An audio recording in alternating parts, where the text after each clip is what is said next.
In June 2019, child Holocaust survivor Lucia Weitzman visited the Yemin Orde youth village in Israel to offer words of empowerment to the students living there. Located atop Mount Carmel in northern Israel, Yemin Orde is home, school, and safe haven to immigrant youth from around the world.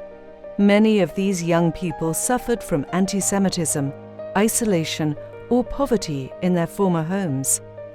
In the 1950s, Yemin Orde opened its doors to Holocaust survivors like Lucia. Lucia's daughter Lisa, a leader in the Simon Wiesenthal Center's Generations Against Genocide, learned about Yemin Orde via a Rwandan effort modeled after Yemen. This is Lucia's inspiring story as she shares it with students of Yemin Orde. Shalom. Hi. Hi. My name is Lucia Weitzman. I have the privilege to be here with all of you and share some of my stories, some of my life story, so it can inspire you and make you feel like you can do anything. Be whoever you are and do whatever you can do the best.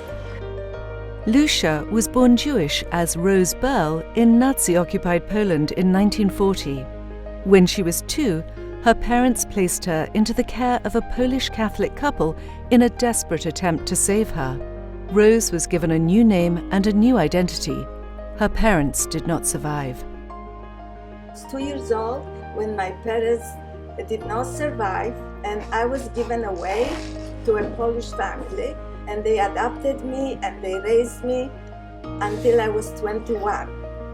Lucia discovered she was Jewish after the war, at age 5, when a relative attempted to place her in an orphanage. But Lucia refused to go, clinging to her adoptive parents. Moments after the relative left, the secret of her Jewish identity now revealed, her landlord hurled a brick at her.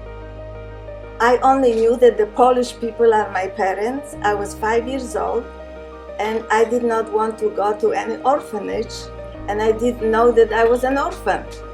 Nobody knew in the town that I was Jewish, but everybody knew her. By the time she came where I lived, everybody found out that I was a Jewish girl. And then after I went to play on the balcony, the landlord already knew that I was a Jew, and he called me a Jew, and he threw a brick at me. He wanted to kill me. I confronted my adopted mother and I asked her, what is a Jew? Well, she had to explain to me that I was an orphan, that my parents were killed, and I am a Jew. So I asked, who are the Jews? And why were they killed? And why my parents were killed? What did they do wrong? And I was 5 years old. Well, I was explained that the Jews didn't do nothing wrong, and I did not do nothing wrong, and I am not bad. But it stayed with me. I did not want to ask any more questions. I felt that because my parents were killed and the Jews were killed, that I did something, that I carried that guilt or something with me. Life did not get any better for Lucia, who was now forced to grapple with a dual identity. She was a practicing Catholic, but she was also Jewish, the only one left in her hometown. The landlord continued to threaten Lucia, and classmates taunted her. She walked home through a cemetery to avoid them. But rather than simply survive, Lucia decided to thrive. I decided to be seen, to make a difference, to be the best I can. So I was always in the front of the class, and even so after school, I was called a Jew. I still went to church to pray, for God gives me help, God gives me courage to do the right thing. But when I found out about this place, when I walked in here, I thought that I might have been in this place. I might have, if I would not have been with my step-parents, I might have been one of them. So this was very emotional for me when I walked in and see all of you.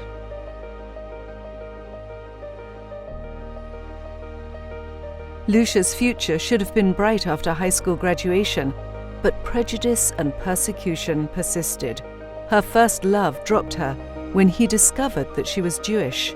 Lucia was distraught. Lucia eventually fled Poland, tearfully leaving her adoptive parents behind. Immigrating to America, Lucia married a Jewish man and raised a traditional Jewish family. Yet she never forgot the sacrifice her adoptive parents made. Catholic or Jewish, she says, I always had the same soul. My adopted mother saw my agony and my pain in the little town and suggested I go to the Jewish community and reconnect with my nation, with my people. And I emigrated from Poland. I went in Krakow to the synagogue the first time, and then I had seen the rabbi for the first time and went to Rosh Hashanah. It's something touched me, and I knew something is going to change. And so I emigrated, and my family in New York were Hasidim.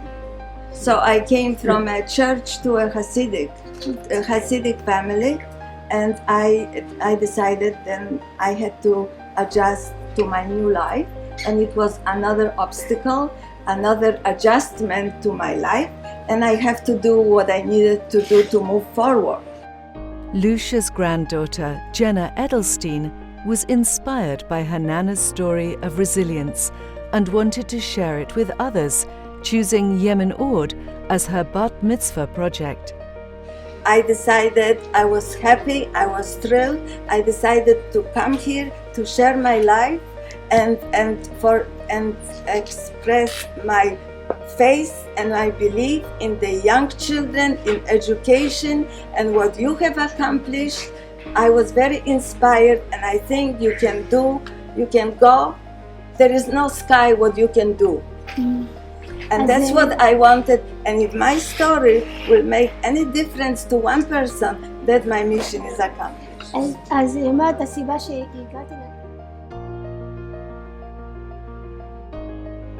Lucia now devotes herself to writing in hopes that her story can make a difference for others struggling with identity and prejudice.